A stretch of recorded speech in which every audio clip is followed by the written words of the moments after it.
Aïe, aïe, aïe.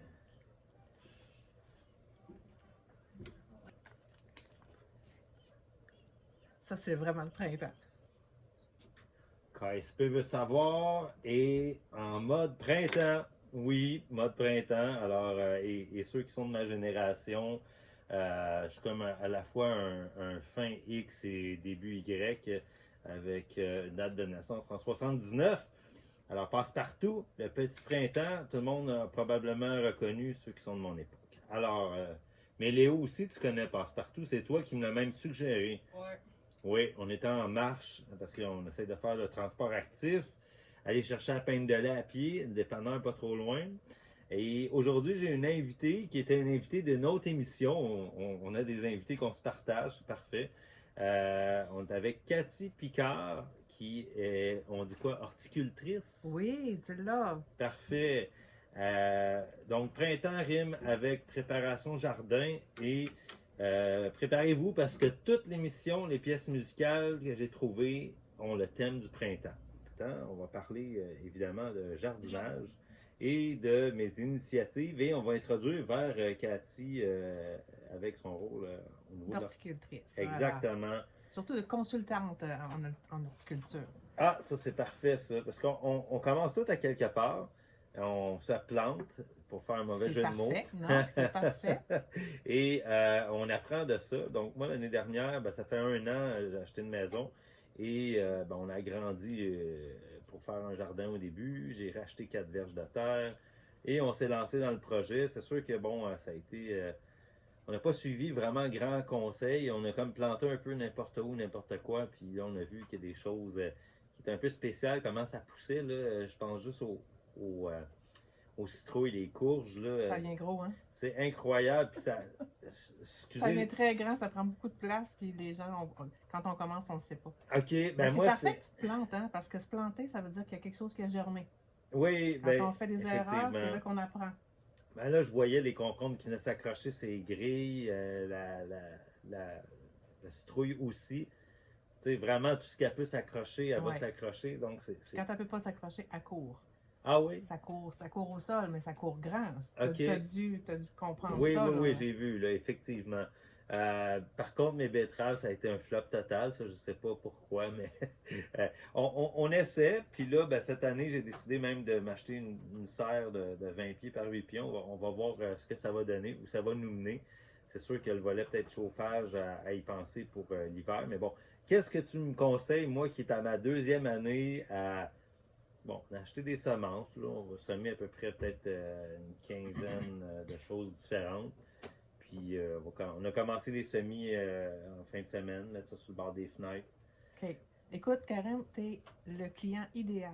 Oh, C'est le client que je recherche le plus parce que c'est lui qui me motive encore plus pour pouvoir lui montrer le chemin, puis dire que, regarde, la montagne n'est pas si grosse que ça, là, puis je vais te montrer les petits chemins parce que moi, je les connais. Donc là, ce que tu me dis, c'est que tu viens de commencer, ça fait 2 ans. 2 ans que tu as ta maison, tu disais? non, là, j'embarque dans ma 2e année, ouais. OK, dans ta 2e année. Ouais. Puis là, tu as mis une serre à l'endroit où est-ce que tu avais mis ta verge de terre que tu me disais tantôt. Ben là, la serre est encore dans ses boîtes. Ah, OK, parfait. Non, mais c'est bon parce que là, il y a encore de la neige quand oui, même. Là. j'attends que la neige nous quitte et ça va être le montage de la serre. Ouais. OK, parfait. Donc, tu sais déjà où ce qu'il est, tu sais quand ton ensoleillement, à quoi ça ressemble, Oui. quelle sorte de soleil que tu as. Je sais pas comment qualifier le soleil, mais Combien de temps, tu me disais qu'il était au sud, fait que déjà, Ouais. moi, ça me donne une bonne idée, là. Combien de temps le soleil est directement à cet endroit-là dans ta journée, sans qu'il y ait d'arbres qui fassent de l'ombre et tout ça, là. Pas mal. Les arbres, la façon qu'ils sont placés, j'ai vraiment comme une fenêtre là, entre Fait qu'il y a l'arbre de la toujours- voisine et ouais, Il y a toujours du soleil qui va taper sur cet espace-là. oui, Bon, ben, on va dire que tu es à plein soleil. Donc, tu as de 6 à 8 heures de soleil franc sur cet endroit-là. OK? je pense que oui. Fait que ça t'ouvre énormément de portes sur les plants que tu peux mettre. Et les plants de légumes, beaucoup ont besoin de plein soleil. Fait que tu es dans un endroit parfait. Donc là, quand tu vas être prêt à mettre ta serre, est dans quel matériau ta serre? Polycarbonate, je pense, je sais pas Le si. plastique, Ouais. le plastique autour, puis c'est-tu un frame de métal, un frame de bois? Aluminium. Aluminium, ok, c'est bon.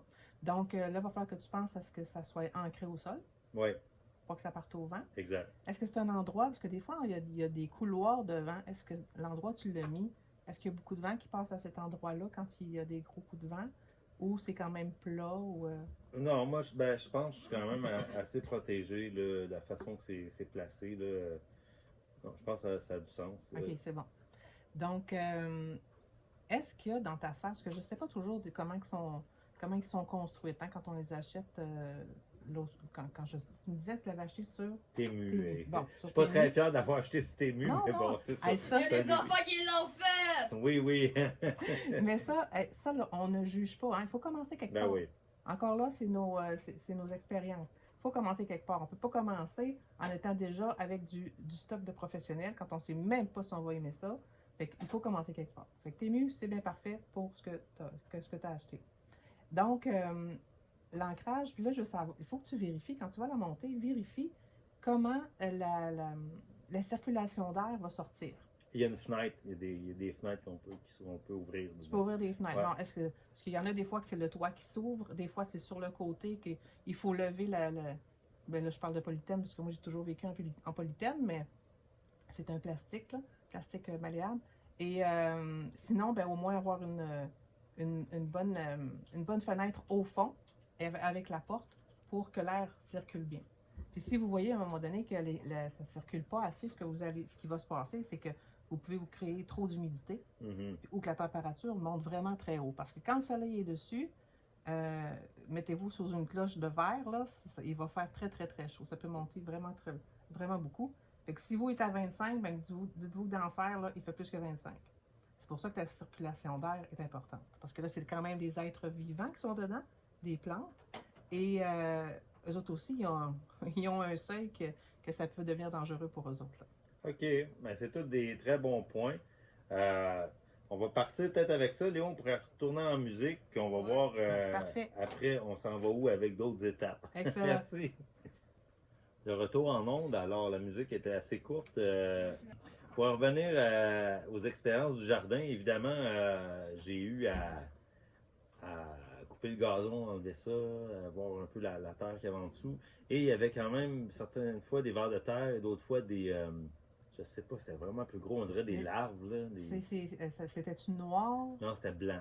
Ah, des gros vers blancs? Ouais. T'avais des gros vers blancs, ok. Ça, c'est pas bon, Ben, c'est bon. Tu m'as parlé, ben, en fait, les gros vers blancs mangent les racines de ta pelouse, de la pelouse en dessous. OK. Puis, comme tu me disais tantôt, la pelouse qui était là n'était pas très belle. Non. Fait que c'est le hanneton qui va pondre sur le sol, qui va faire que la petite larve va se creuser en dessous le temps qu'elle grossisse. Puis à un moment donné, il y a toute une évolution pour ça. Là. OK. Et, mais elle se nourrit des racines en dessous. Fait que là, de ce que tu me disais de la pelouse, elle n'était pas très en forme, donc ne pouvait pas combattre grand-chose.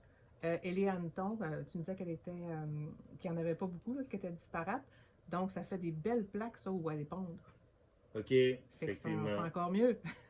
C'est encore mieux pour le jardin à mettre par-dessus? Non, pour l'hanneton. Non, mais pour ton jardin par-dessus, oui. Non, je pense pas que tu aies de problème parce que là, c'est eux autres, ils mangent les racines. Ils ne mangent pas les racines de tous les arbres, okay. de toutes les plantes. Là. Puis il y avait l'arbre de la voisine qui était là, que je me suis amusé. Voisine, s'il vous plaît, oui, ne m'en tenez pas rigueur. J'ai coupé une portion de branche qui était dans les jambes.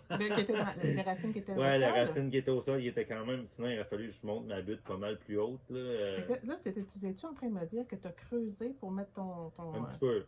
OK. Ben, juste pour au moins enlever la. La couche de poêle? Ouais. Ouais, OK. T'en as mis comme un épais à peu près de terre? Je sais pas. Là, je t'ai fait comme un vrai client. Hein? Oui, à peu près, je sais pas. C'est autant là. OK. Ben, probablement que tu aurais juste mis des cartons ou des. Ça aurait été correct parce que ça aurait fait mourir la pelouse qui est en dessous. OK. Tout simplement. C'était comme au ras. C'est comme si j'ai enlevé le gazon puis la racine était direct là. Puis là, ben, je voulais comme égaliser. Puis qu'il a mélangé à terre. Fait que, elle était comme dans mon chemin. Ben, la racine, là, si ta voisine ne nourrit pas son arbre et que toi, tu donnes tout l'amour et la nourriture que ton jardin a besoin, l'arbre va aller piger dans ton jardin. Ah, OK. OK? Fait que fais pas de saut. Donc, quand ils ont dépigé, qu'est-ce qu'il va faire exactement, l'arbre? Ben, l'arbre va, lui, il cherche à manger, OK? Dans la nature, ça se fait tout automatique. Ok? Les feuilles tombent, puis le cercle complet se fait de façon naturelle. Ouais. Nous autres, on enlève tout. Donc, on enlève la partie nourriture qui tombe au sol. Fait que là, on se retrouve avec une plante qui a de moins en moins de nourriture dans son espace de terre. Fait que là, la terre devient un support, mais il n'y a pas de nourriture dedans. Fait que là, quand on en a, les plantes ne sont pas folles. Là. Ils ne s'arrêtent pas à 2 mètres, 2 mètres parce que c'est ce qu'on a décidé. Mhm. Fait qu'elle va aller faire des racines en conséquence pour aller chercher la nourriture où elle est. OK. Même affaire quand on dit que les racines brisent les solages puis brisent les tuyaux, c'est parce que ton tuyau, il y a une craque. Parce qu'il y a un espace, il y a de l'eau qui coule. L'arbre a besoin d'eau. Si tu as un arbre qui a besoin vraiment beaucoup d'eau, ben il va aller chercher, il va le sentir, c'est certain, puis là, il va aller s'installer. Donc, à qui la faute? D'accord. Parce que je suis comme entre l'arbre de la voisine, j'en ai un autre petit arbre arbuste, là, je sais pas comment je pourrais l'appeler. Puis moi, je suis comme entre les deux que je me suis fait ça sur le long. Là. Okay. Si j'avais une photo, ça m'aiderait. Oui, là. exact. Mais on va y aller avec déjà les informations que tu me dis là, ça m'en dit beaucoup. Donc là, si tu me dis que ton petit arbre au bout, là, ben lui, si c'est juste un arbuste, tu ne devrais pas avoir trop de problèmes. Ouais. Si c'est l'arbre de la voisine qui est plus gros. Oui. Lui, il y a pas mal de feuilles. Là, mais il faut quand même que tu le nourrisses, ton arbuste, là, si tu veux qu'il reste beau. Ah, OK. faut nourrir. Puis nourrir avec quoi? Parce que là, moi, je suis tombé sur un autre sujet. J'ai fait mon propre compost moi-même que j'ai laissé l'été dernier jusqu'à maintenant. Et j'ai même continué à garder les affaires pendant l'hiver. Puis je brasse ça avec ma pelle. Parfait. Donc, bien ça, tu vas t'en servir? Ouais, je peux mettre ma couche là Absolument. avant de remettre ma terre par-dessus, c'est ça? Oui, bien, tu peux le mettre sur le dessus tout simplement, puis planter. Ou faire ton trou, mettre une poignée de compost, puis planter. C'est comme tu veux, en fait, c'est que tu es en train de nourrir ton sol. Là. Puis si mon compost n'est pas complètement tout mature, j'ai vu ça dans des vidéos, là, ils mettaient quasiment carrément le compost pas trop d'effet, pas trop d'effet, puis ils venaient mettre la terre par-dessus. Bonne ou mauvaise idée? Ben, ça va se décomposer. Ça va juste décomposer autrement. On a une idée d'un compost très, très beau à l'œil, puis qui sent pas et tout ça, mais tout le processus naturel, il n'y a personne dans la forêt qui attend que ça devienne tout défait pour pouvoir le mettre au sol. Là. Fait que ça se fait. L'année dernière, j'avais même essayé le vermicompost, mais ça n'a pas été un succès. Je sais pas qu'est-ce que j'ai pas bien fait. La dame était très drôle, celle qui m'a vendu. T'as pas fait mourir tes petits vers? Oui, ben je sais pas, on dirait... Ils ont eu faim? À un moment donné, là, il se promenait dans le petit bac de plastique. Puis, je trouvais qu'à un moment donné, il restait tout pris en moton. Puis, ben là, à un moment donné, j'ai décidé, hey, vous ne resterez pas en moton, je vais vous répartir dans le bac. Là. Puis parce que là, il se promenait pas assez entre les étages. Okay. Fait que je sais pas si c'est à partir de là que j'aurais pas dû les manipuler autant. Puis, il y en a qui essayaient de sortir du bac. Puis là, il y en a quelques-uns qui sont morts comme ça. Puis, à un moment, ça c'est comme juste... Ben, moi, je les entends dire « j'ai faim » ou « il y a trop d'eau ». OK. Ou peut-être j'ai trop donné de stock à manger. Non, pas trop de stock à manger, parce que trop de stock à manger, ça aurait commencé à pourrir parce que les autres il y aurait trop de nourriture par rapport à leur capacité de les défaire. Là. Mais si tu avais trop d'eau dans ton eau, tu sais, les vers de terre, quand ils mouillent, là, tu les vois sortir du sol. Pourquoi? Ouais. Parce que leurs petits canals sont en train d'être trop remplis d'eau. Mm-hmm. Donc, ils doivent sortir de là, sinon ils vont se faire asphyxier. Donc, la même chose. Là, ce que je me dis, bon, ils étaient tous ensemble. De un, eux autres, ils ont leur... aussi, je pense qu'il y en a n'oublie pas qu'eux autres, là, ils ont leur propre vie, OK? Ouais. Fait que c'est de l'observation qui t'a manqué. Parce que c'est pas toi qui décides, tu vas à droite, tu vas à gauche. Eux autres, ils ont le bac à... Ça, c'est leur monde. Fait que selon ce que leur monde leur donne, ben ils vont s'ajuster. Donc, s'ils vont pas en haut, en bas, ben probablement que là, ils étaient peut-être en carence, puis ils disaient, OK, là, on se tient en gang, là, parce que sinon, ça va peut-être être difficile. On sort. On sort pourquoi? Parce qu'il n'y a plus rien à manger ici. Ah, mais il restait plein de choses à manger. Il restait plein à manger? Ah, oui. Okay. Il en restait plein à manger. Peut-être que je n'ai trop mis. Je sais pas, mais... Est-ce que la population était rendue trop grande? Ça me surprendrait. Ben, j'ai vu que ça avait créé des plus petits vers, effectivement. Là. Bon, ben déjà, ça, c'est une belle observation de ça fonctionne. C'est-à-dire qu'il y a quelque chose qui s'est passé qui a fait que tout a chamboulé. Est-ce que tu prends des notes quand tu fais des expériences comme ça? Non, faudrait. Ah, ça, là, puis pour ta serre, là, puis toutes tes plantations, là, prends des notes. Tu sais, là, tu te rappelles que tes citrouilles ont pris énormément de place, tes concombres aussi, ça s'est accroché partout. Donc, prends des notes pour sauver bien du temps Oui, effectivement. au fil des années. Ah ben c'est bon. On va partir avec ce deuxième blitz-là. On retourne en musique. Si tu veux savoir de retour, continuons un peu dans les échanges de jardinage. Bon, j'expliquais un peu ce qu'il avait réussi l'année dernière. J'avais parlé évidemment là, des citrouilles, concombres un petit peu. Les tomates, ça a été incroyable. Tomates cerises, j'en ai donné aux voisins, j'en ai amené à job. Quand c'est mûr, il faut y aller, là, parce que là, il y en avait beaucoup.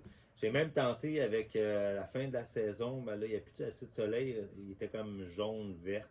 J'avais écouté sur Facebook quelqu'un qui faisait des genres de trucs à la nette ou cornichons un peu avec. Ouais. Fait que ça, je trouve ça intéressant. Il y a juste moi qui ai trouvé ça bon. Ben, je trouvais ça bien, là, tu sais, le vinaigré un peu ou avec de l'ail. Oui, mais ça, c'est parfait parce que tu veux que ton produit ou ce que tu as acheté te dure encore plus longtemps, encore plus longtemps dans ton année. Exact. C'est excellent. Puis, tu iras voir sur ma page YouTube, là, Cathy Picard, Horticulture et Croissance, j'ai justement des vidéos sur les tomates qui te dit quoi faire quand tu es rendu vers l'automne, qui commence à faire plus froid, puis les journées plus courtes, mais que tu as encore des tomates sur ton plant de tomates. Qu'est-ce que tu dois faire pour maximiser ce qu'il y a déjà? OK. Parce que, tu sais, il y a quand même, tu es rendu au mois de, disons, septembre, là, fin septembre, puis tu as encore des petites fleurs qui commencent. Mais tu sais très bien que ces tomates-là ne viendront jamais à maturité. Mais enlève-les. Parce qu'une plante, là, en fait, c'est un réseau énergétique, OK? À circuit fermé.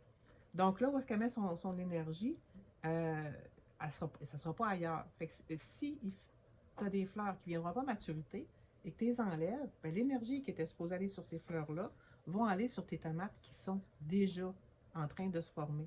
OK. Donc là, tu vas maximiser l'énergie que tu as. Et savais-tu que tes tomates, là, même s'ils ne sont pas complètement rouges, tu peux les ramasser? Ouais, c'est ça que j'ai fait. Là. Il finissait de. J'ai laissé ça sur le bord de la fenêtre, on dirait, puis il continuait à. Tu sais que sur le bord de la fenêtre, là, c'est beau, ça vient de plein d'histoires, là. Ouais. Mais en fait, c'est la chaleur. Ouais, OK. Parce que chez mes parents, ils font la culture de. C'est ma soeur qui a ça depuis au moins plus que 10 ans. Et les plantes, les tomates sont dans le sous-sol. OK. Donc, ils ne sont pas sur le bord de la fenêtre.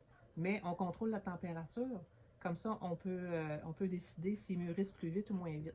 OK. Tout simplement. Ah, super. Fait que ce soit dans le sac de papier, sur le bord de la fenêtre, essayez d'éviter par contre de les mettre au frigo. Ouais. Parce que ça enlève ça le coupe goût, le goût. Là, ça va Ouais. plus loin là, dans le processus, là, mais ça coupe le goût de ce que c'est une tomate. Exact. Excellent. Puis de bons conseils depuis le début de l'émission. Ce que je comprends dans ce que tu offres actuellement, bon, j'ai vu des vidéos sur YouTube. Je pense que tu as des formations également, formations en ligne, des ateliers. Donc, Ouais, tu ben vas en écoute, parler un peu. Mes formations en ligne, là, c'est mes ateliers conférences que je fais rouler depuis 2 ans. Et là, je les mets en web. Présentement, il y a un pré-lancement. Là, mars va finir. Là. Donc là, c'était en mars. J'avais cinq titres.